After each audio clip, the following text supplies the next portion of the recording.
Hey everyone, today we're taking a look at Masked Rider Hibiki, the Shinkocchou Seihou version of the figure. This is the 10th anniversary version that Bandai came out with.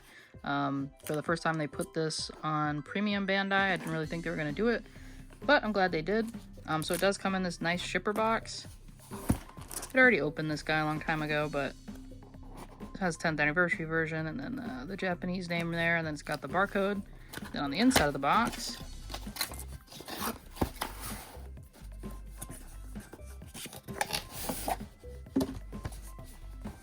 here's what he looks like on the front of the box. So this version's got the special paint on there. It's got the 10th anniversary logo, Bandai Namco up there.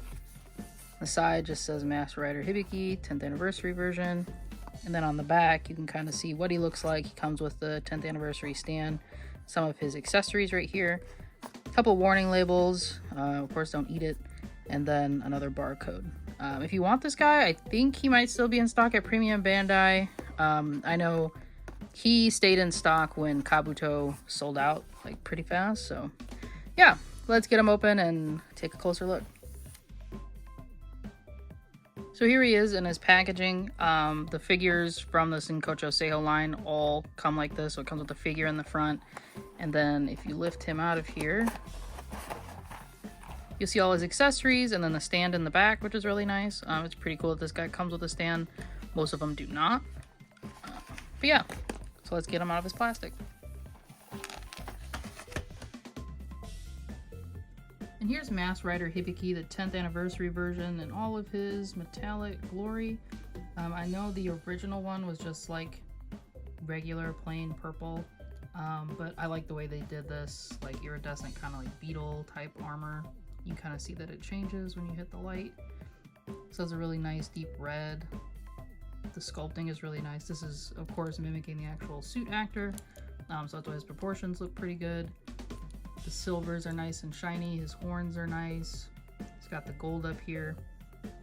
The little symbol. Yeah, this is a really accurate representation. I never watched this season, so like when he first came out in the Shinkocchou Seihou line, I was like, I don't really care. But then as I started collecting all the rest of the Heisei Riders, I'm like, okay, well, I guess I can't really skip this guy. But he's so expensive even on like the aftermarket, so I'm thankful that they did make this guy, even if overseas he's still like $100 to purchase.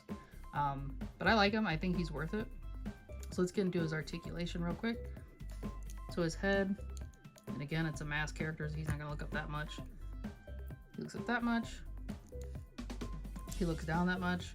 The one thing that I don't particularly care for is a seam line that's right here on his mask, which I guess is fine, but it's not really present on this side. I don't know why it's on this side. But anyway, he has neck movement, which kind of hard to move it around. His neck does allow for him to look down a little bit more. It does not allow any more range up. Shoulders, even with the shoulder pads. Arm scope about that much. The shoulder pads are on a little hinge system right here, like a ball hinge system, so they do get out of the way. Arms rotate full 360. Double jointed elbow. He has a swivel at the bicep. Mine's a little stiff. He does have swivel. Wrists are on a ball hinge. For his ab crunch, he can go back about this much. I'm going to use both joints too because he gets no range if you don't use both. And then forward that much, which is really good. You can get him into a nice deep like crouch pose. Legs. Kick up that much. And it's nice because they don't kick off to the side. Splits that much. Double jointed knees.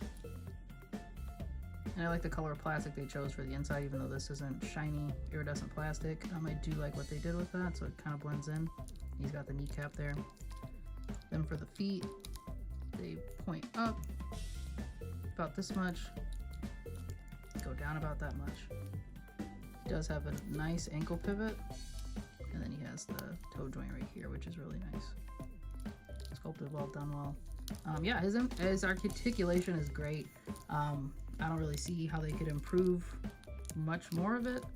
But yeah, so let's take a look at his accessories and then see everything that he comes with, along with some extra bonuses from Tokulectables that I decided to buy just to kind of flesh this guy out and give him his complete package.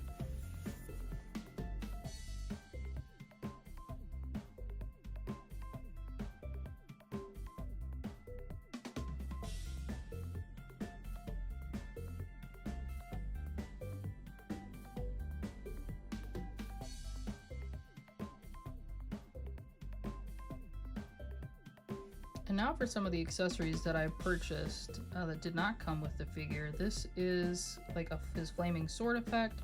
I got this once again from Tokulectables. This thing is really well detailed. It has the red kind of merging up into like the yellow and the orange, and then you can see like the blade here. Unfortunately, this thing is like super fragile. I kind of wish that SHF Upgrade would have made this with like a more flexible bendable plastic, because this being hard plastic, like it snapped in half. I had to glue it back together and that was a pain. But yeah, I want to be really careful with this thing, but it is a super awesome accessory. I'm glad I bought it. And then the second accessory that I got, which actually came in today, and they had two different versions of this. So you could get the head that goes with the original release, or you could get the head that goes with the 10th anniversary one. And I got the 10th anniversary release paint style. So here it is. So this is an extra alternative head. If you want to see kind of comparison. So this is the head he comes with. And then this is the SHF Upgrade head. You can kind of see actually the molding on it is a little bit different. But that's particularly because he has his mouth open, so you can kind of see right here, like the mouth is open. He's got kind of like that bug design, but you know, he's a Kamen Rider, so he doesn't have the compound eyes, but he has like a buggish mouth, which is pretty cool. And this head goes with this flame effect right here, so you can just plug in the flame. Let's see, first time doing this. Looks like it can be keyed in. Yeah, so it looks like that. And if I were to put on the figure,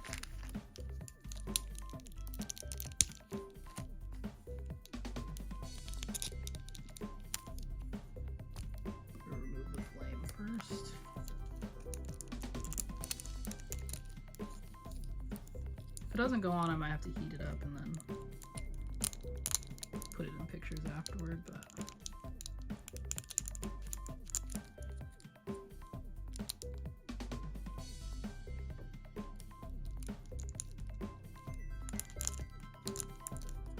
yeah, looks like that's not going on camera, but I have to heat it up and then put it on there to show you guys what that looks like. But his normal head goes on perfectly fine. But yeah, so he's got this cool effect piece where it's him blowing fire, purple fire, which I think is really good. The fire is a nice like gradient from this light purple to like a clear, and then like the darker purple at the top. It's sculpted really well. And this one I don't think is gonna snap in half. It's a little thicker, but of course you still want to be pretty careful with it. Yeah, glad I have this one too. Alright, now let's get into some size comparisons. So for the first size comparison, we're looking at him next to a NECA TMNT movie Ninja Turtle. Yep, just as normal. The Shinkocchou Seihou line and S.H Figuarts in general are pretty small, but they're, you know, true 6-inch scale. These NECA turtles are still pretty large. There's not a ton of things that are bigger than them, but you can make this work. I think it might look pretty cool. And next we have him standing next to a 1.0 God Super Saiyan Vegeta and a Super Saiyan Full Power Goku. These are more, you know, closer to his height. Again, he's taller than them because he's like modeled after a real human being. But yeah, I think they look good together. They can still look nice on your shelf. And then here he is standing next to a Marvel Legends Iron Man and then a G.I. Joe Classified Series Snake Eyes. Yeah, he's small. He looks like, you know, a teenager compared to them. But again, you know, with some photography magic, you can probably make it work. And then here he is standing next to a Marvel Legends Iron Man and then a G.I. Joe Classified Series Snake Eyes. Yeah, he's small. He looks like, you know, a teenager compared to them. But again, you know, with some photography magic, you can probably make it work. And for final thoughts, I'm glad to have this guy in my collection. Again, I've been kind of on the fence about getting him because I never watched the show. His design didn't really scream Kamen Rider to me, but you know, as soon as I started collecting the rest of the Heisei Riders, I'm like, okay, well, I guess it'd be awkward if I didn't have him in the collection. Luckily enough, Tamashii Nations came around and reissued him in a nicer paint scheme, I think, than the OG. But yeah, so if you want to get this guy, check out Premium Bandai, see if they still have him in stock.